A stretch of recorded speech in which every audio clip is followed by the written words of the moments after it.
All right, let's just jump right in. We're about to pull back the curtain on a hidden war, one that's raging every single second across the internet. It's this incredible high-tech arms race between websites trying to lock down their data and the automated bots trying to get it. And believe me, this goes way beyond simple scripts now. This is a battle being fought in the deep, dark trenches of the network.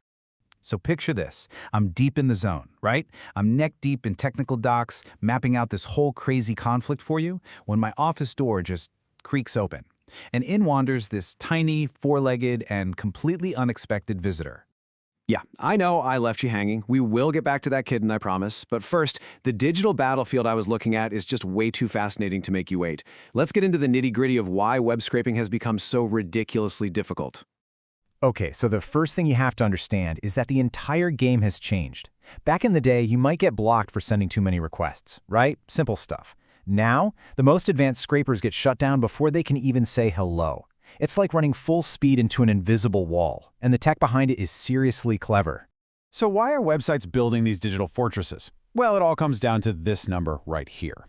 Over half, more than 50% of all the traffic hitting web content isn't even human. It's scrapers, it's bots, it's automation. That's just a staggering amount of non-human traffic, so of course they have to build some powerful defense grids. So, how does this invisible wall actually work? Their number one weapon is something called TLS Fingerprinting. The best way to think about it is like this.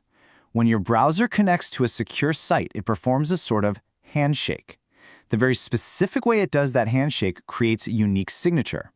It's kind of like every spaceship having its own unique engine hum that tells you exactly what make and model it is. And that's the key. The whole battlefield has shifted. This quote from a really deep analysis on scraping architecture just nails it. The fight has literally moved down the network stack. It's not about what your scraper asks for anymore. It's all about how it connects on that fundamental transport level long before it even gets a chance to make a request. And you can see it plain as day right here. On the left, that's your standard Python request script. It generates an ID called a J3 hash. Now look at the right, that's a real Chrome browser. The hashes, they're not even remotely similar. The website's defense system takes one look at that bot's engine signature, compares it to its list of good signatures, and just slams the door shut. Blocked. Instantly. So if the problem is that initial network handshake, well, then the first counterattack has to happen right there. How do you make your bot's engine signature sound identical to a real browser? How do you actually fool that defense grid? Let's break down how fast this happens. Step 1. Your bot sends its client hello. This is the moment of truth. Step 2. The server's anti-bot system analyzes that signature, all of it, in a flash. And step 3. It makes a decision. Access granted or you're cut off. The whole battle is won or lost in milliseconds, right at that moment.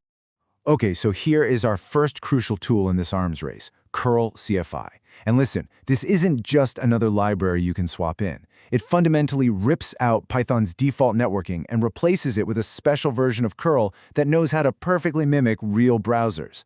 This is it. This is the cloaking device for our spaceship, making its engine signature totally indistinguishable from a real ship in the fleet.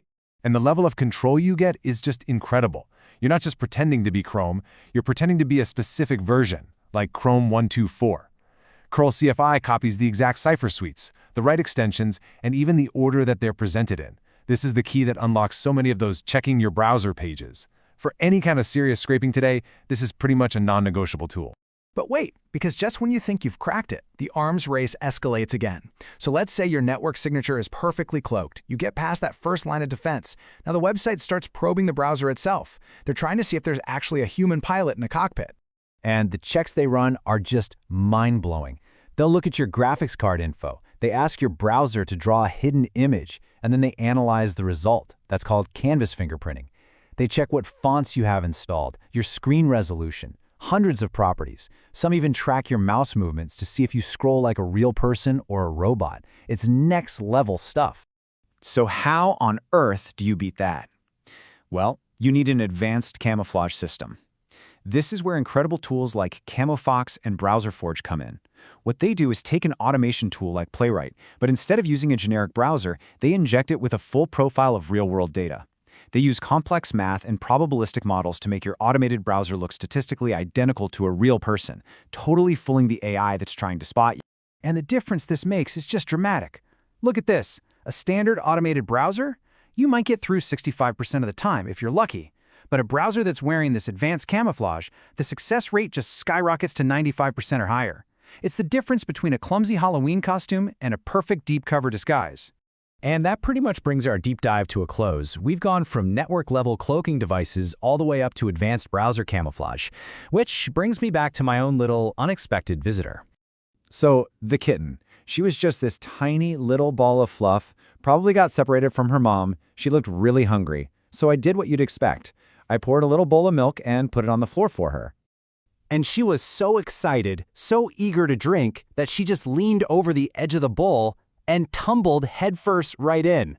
I just had this tiny, completely soaked, milk-covered kitten staring up at me. Don't worry, I got her all cleaned up and she was perfectly fine. But it was just a really funny end to a very long day of technical research. And on that slightly silly note, if you found this deep dive into the web scraping arms race interesting or useful, please do me a huge favor and hit that like button. If you know someone else who'd find it cool, share it with them. It makes a massive difference and really helps support the Lalith official channel. Thanks so much for watching.